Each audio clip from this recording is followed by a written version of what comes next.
Hi guys, section C, offer to buy and purchase price. So we're going to go over in section C, C1 and C2. So offer to buy, which is C1, buyer offers to buy the property described below on the terms and conditions contained in this purchase contract.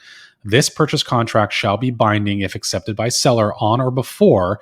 And then that date that goes in there is the expiration date. So that is often referred to as a fuse, how long a fuse you want to put on, or how long an expiration date or time frame that you want to give the seller to be able to review and respond by. It's typical in our industry to give them 24 to even 48 hours, but communication is key. So make sure that you've called the listing agent to find out when they're going to be reviewing offers, if they have any offers in hand already, if the sellers are on island, if the sellers are, off island, what zip code, I mean, not zip code, what time zone they might be in, because that's going to all impact, and affect how long they can take to respond. So obviously you're going to select the date here by clicking that. A menu will pop open.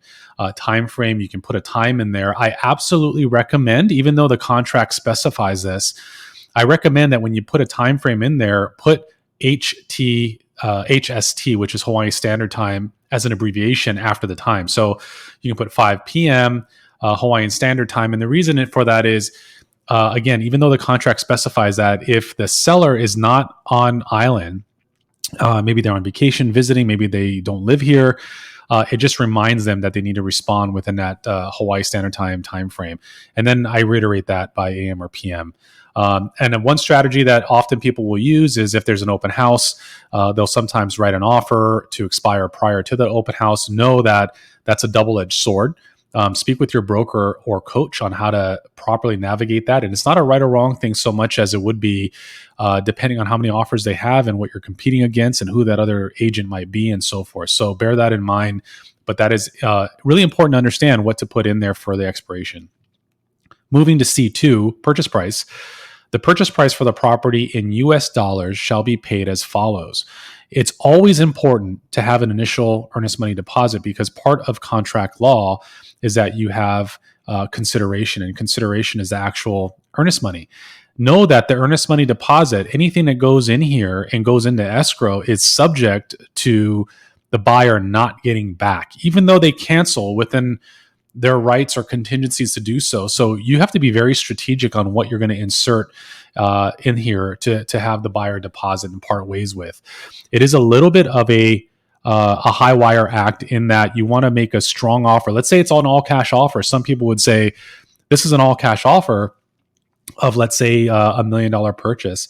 You don't want to put $1 million initial deposit. While that's strong for the seller, the buyer now has potentially parted ways with $1 million, and they don't know, any of the contingency outcomes. They don't know if the seller is going to cooperate and allow the release of that earnest money. There's a lot of things that go into that. So you want to make sure that you write it with being strong so that hopefully you have an accepted offer, but also we have fiduciary responsibility to protect the buyer. So this number here is based upon a combination of purchase price, type of financing, and other factors too. So let's say that it's a $500,000 purchase using either USDA or a VA loan. It's acceptable to have $1,000 as your initial deposit and maybe not have any additional deposit. Again, speak with your coach or your BIC, but that's acceptable.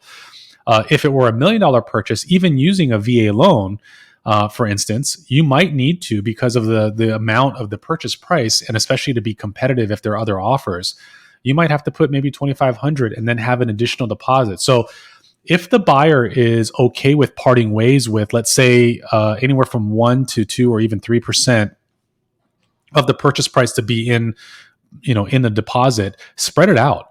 Have maybe anywhere from $1,000 to $2,500 be in the initial deposit area, and then the rest of it you could have in the initial or additional deposit paid by, and then you can either select a date, which is more than acceptable, or what I would recommend, if you hit the space bar, it changes color to green, and you can type something like 2 business days after J1 satisfaction. So if I were putting down $10,000, I might put in $2,500 here 7,500 here. So that already totals 10,000. So they're already parting ways with 10,000, but they're going to be doing that in two phases. First one is the initial deposit that's going to be due depending on what I've entered in here. So let's say I've checked this and this was 3 business days. So within 3 business days after acceptance, they need to have their initial deposit of 2,500. And then 2 days after J1, which is the home inspection period, 2 days after they've satisfied J1, that they're going to deposit another 7,500. And then the rest of it you're going to fill out depending on the terms of their loan.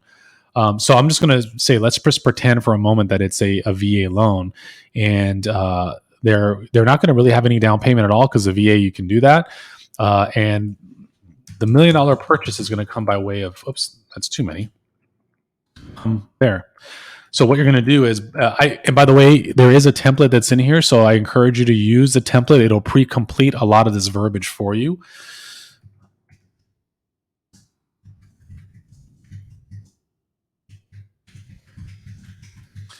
If you wanted to type it on your own, you can just do that. This is for an example. So you have $1 million purchase, but look at here, 2,500, 7,500. So they're parting ways a total of 10,000 with the balance. And again, if it's cash, it says it right here. You're going to put the balance here. There's nothing that will go in here if it's an all cash purchase. A lot of people will put $1 million here and put cash. That's not where it goes. It goes up here. But in this case, it's a VA loan. We've already established that. And we want to pay $1 million. Well, look at my number here is wrong. So on a VA loan, what you can do, what I would recommend is to have here their refund of that earnest money so that they can control that portion of it.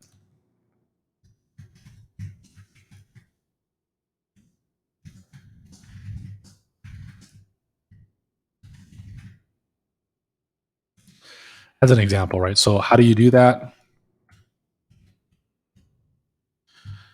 There you go. So this bracket or that minus sign will make a negative amount so that instead of 1,010,000, now it backs that amount out, which mirrors this total deposit. This only works, and you should only be doing this for a VA specifically.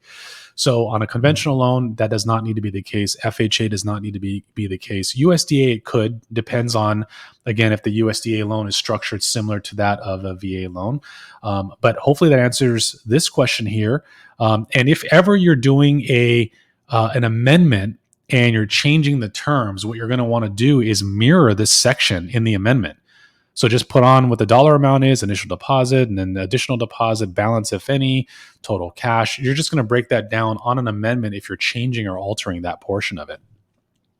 Then it continues, and this is all bold. Should buyer fail to make the initial money deposit or additional deposit when due, seller may elect to terminate this purchase contract pursuant to paragraph 01. And we'll get to 01 in a second, but that's the termination section of this contract. Why is that important? Well, we know that if you intend on having, in this example, 2,500 deposited within 3 business days, and you don't do that, and it's a competitive situation where there's other offers that are potentially in play that they've received, the seller can kick you out of escrow and go with another offer just because you're in the escrow. If you don't perform meaning do something that you've agreed to do, in this case being making an initial deposit or an additional deposit, it's telling you right here that the seller may elect to terminate this purchase contract pursuant to paragraph 01.